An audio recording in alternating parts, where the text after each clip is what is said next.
Hey guys, what's new? Tyler here with another brief review. No! Oh. This album is so good that we need to go a little bit more in depth.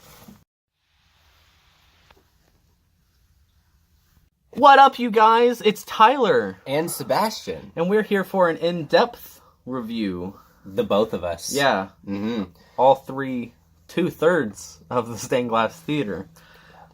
So, he sent me an album last week and was like, this is really good, you need to check it out. I finally got around to it, today o'clock, and, I really liked it. So I called him immediately and I was like, get up over here, we're gonna review this together, track by track, in depth. And the album is...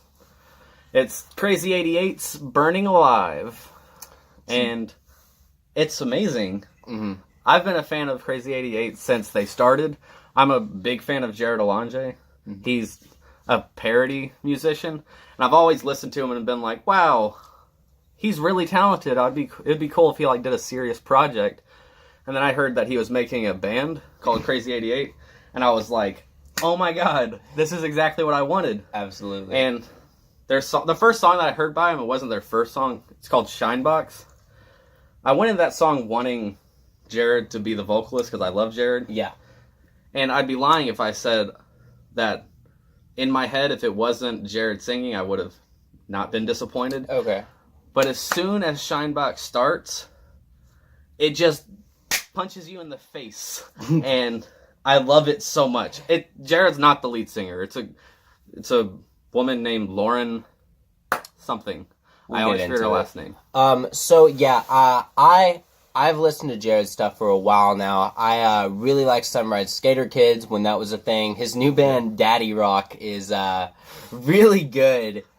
And I really I was waiting for something serious too, and he absolutely delivered with this album. Of course.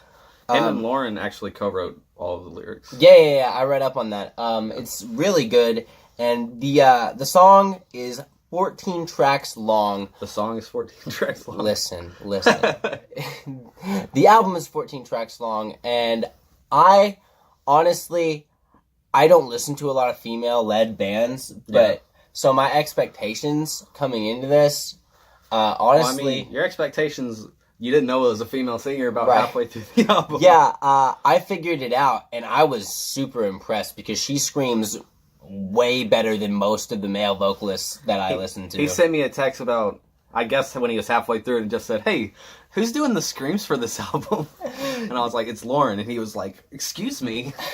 My exact quote was, I said, really messing up my misogynistic viewpoints here. So, I was very surprised. So, without further ado, we're going to get into the album with the first track being on it called Intro. Well, isn't it called Robot? It's called Intro. Pretty sure it's called Robot. I think it's called Intro. I think you're wrong. Oh, it's Reboot. Is it Reboot? Yeah. Man. We prepared for this. Like I said, I did this in a day.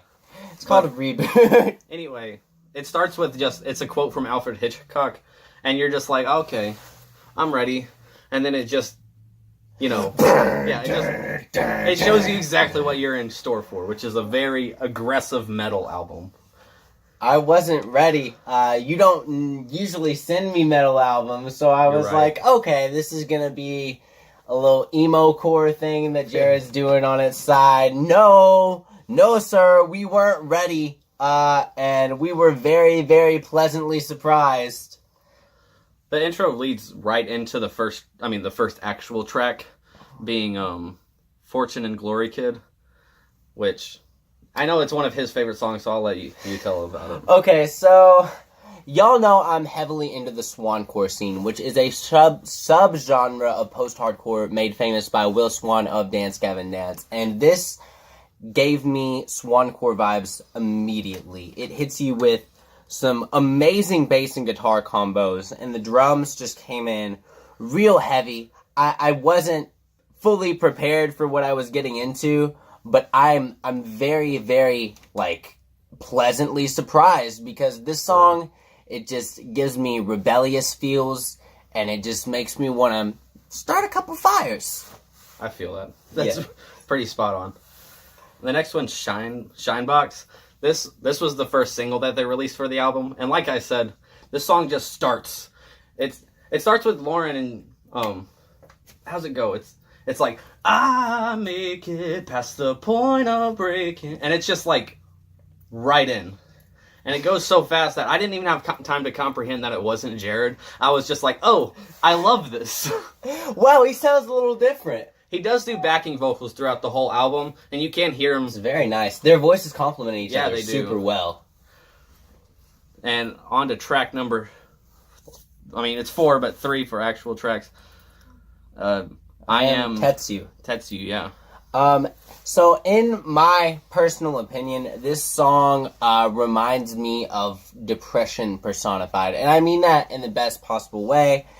It's talking about, like, dark thoughts and being able to maybe deal with them and overcome them. There's lyrics such as, holding on to more, falling on the floor, unbearable, and walls are caving in. And guys, there is a breakdown, like, near the end of this song, and it blew my entire mind, like, out the back of my head. It was insane. It's really good. It's one of the top songs. I mean, it's hard to really list these songs except for, like, my top favorites, which are, like, they're, like, definitely my top favorites. But when it comes to the rest of the album, it's just all really great. It's really diverse, too. And track number 5, this is one of my favorite songs. It's called Bastard in a Basket, and... Don't give us the yellow it's called Bastard from a Basket. sign. But, anyway... Jared actually has a small little bit of singing in this. Yeah. And it's really good. I just enjoy hearing Jared singing. But again, Lauren has some of the best vocals from any rock band, especially in her scream. Well, no, her clean vocals are also fantastic, so I don't want to say especially her scream, but I do love her scream. It's really good. A lyric that really stuck out to me in this was, in the face of contempt, I found my place, but when all is said and done, I fall from grace. That hit me hard. It was a really good line. It's really great. Going into track number 6, The Shimmer. It's an intermission song, but it's still good. It's pretty short, isn't it? It's short, but like the thing is, it builds suspense so well. Yeah, it's kind of like, you know that part in a horror movie when like you can tell something's gonna happen, and it's not just a jump scare because it's a really good horror movie. And, like, you're just, like, waiting, and you're on the edge of your seat, and you've got this tight feeling in your chest, and you're just grasping on to what's coming next. That's what The Shimmer is in its place in this album, and it absolutely delivers going into the next song. The next song... Nitroglycerin. I know. Okay. Nitroglycerin. It is probably my favorite song of the whole album. You guys heard my brief review on this song, and... I tried to warn... Okay, it took him way longer to get to this band than it should have, because I tried to get into him by sending him this song and Tears and Rain. I was today years old when I listened to these. Yeah, I know. But I sent him Nitroglycerin. My favorite instrument's the bass guitar, and I think it says... Yeah. It adds so much to his song. And Patty Walters from As It Is the bassist in this band, which sounds so weird, because Patty Walters... Not that he's not rock, but, like, As It Is, they're not exactly metal. Yeah. And, like, when I saw him... have you watched the music video for this song? I have not. Patty, just look at his fingers. It's really impressive. But the bass in this song, as I said in the brief review, is fantastic. And it just gets to me every single time I listen to it. Yeah, it just, it starts off with, like, a punch in the face, like you said, and then you don't think it can get much harder, but it progressively gets harder throughout the whole song. And some lyrics that really stuck out to me from this one were, always perfect but incomplete this life. And then near the end, I found the answer, my self-destruction, is just screamed over and over again, and you really feel empathy and a little bit scared. For sure. Going into track number 8. This is the other single the last single that they put off, which is Tears and Rain, which I really enjoy, but I kind of feel like the song is just the band's way of saying, calm down. Yeah. We're going to chill out for it. Not that the song is, like, super light. There's only one slow song on this album, but this song is still, it's still kind of a chill out, because they've just been yelling at your face the whole album. Yeah, it's very vocally diverse. There's a couple lines where they go completely a cappella, which is really weird in such a music-driven album, but it works so well, because Lauren's voice is layered, but also Jared, like, back up a little, I believe. So it meshed together amazingly, and it really helps you, like, figure out, like, how well their voices really work together. I completely agree. Track number 9 is, you pronounce that title. Moloko Plus, featuring Garrett Russell.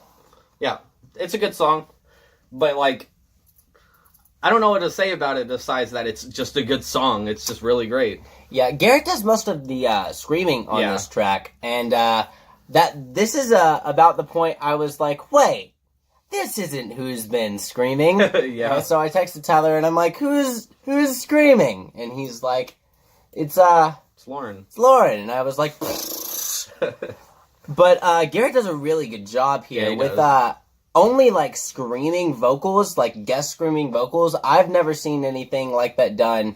I take it back. I did see it on Evaporate by Dance Gavin Dance, but Garrett does it and Landon Tours. Way better. He featured on one song. I just can't remember what the song is now. Landon Tours is one of the best screamers of all time. Yes, he's an artist.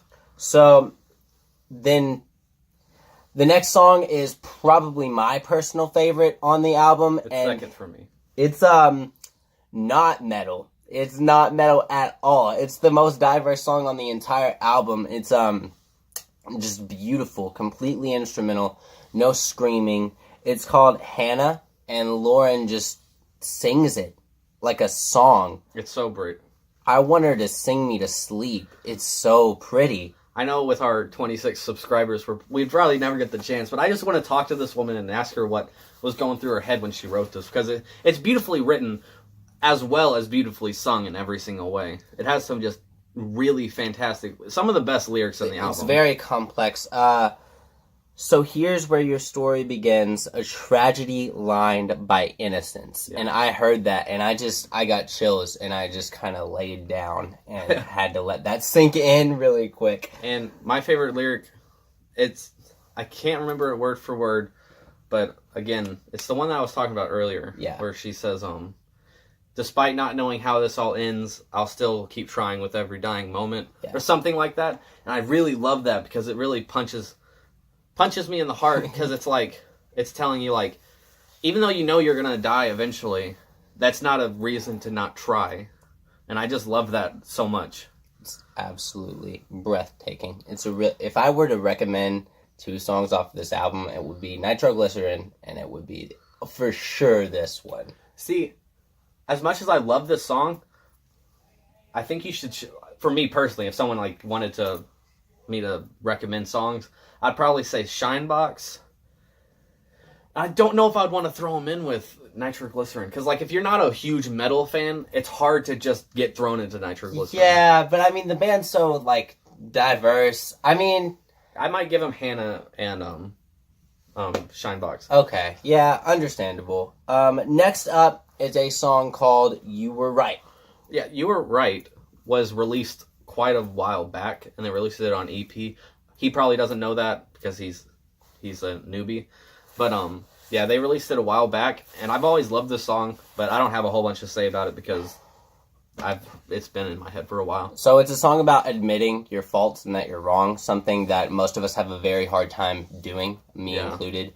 But the other very high point to the song is that it ends with, like, a 2-minute drum solo. Yeah. And, oh my God, great.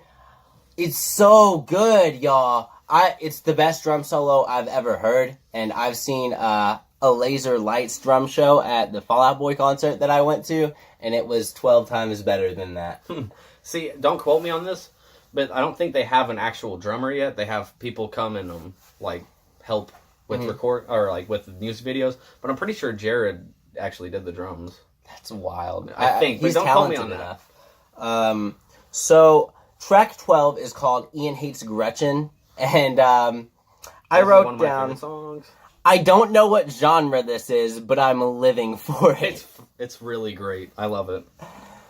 But it's like one of my favorite songs.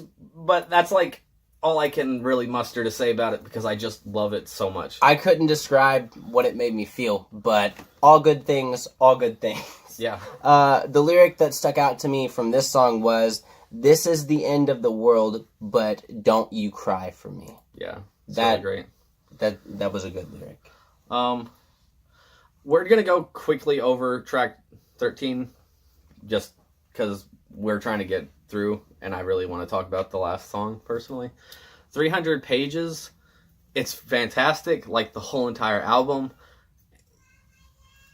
Creepy intermission with a good beat. Yeah. Okay, track number 14 is the final track on the album, and it is entitled "My Friends, You Bow to No One." Yeah. This song, it's definitely up there with my favorite songs. This song, it's really fantastic. And it's like 6 minutes long. Yeah. And about at the 3-minute mark, it just slows down to almost nothing. And you can just feel like suspense building the whole time. And then Lauren just comes in and punches you with her amazing voice.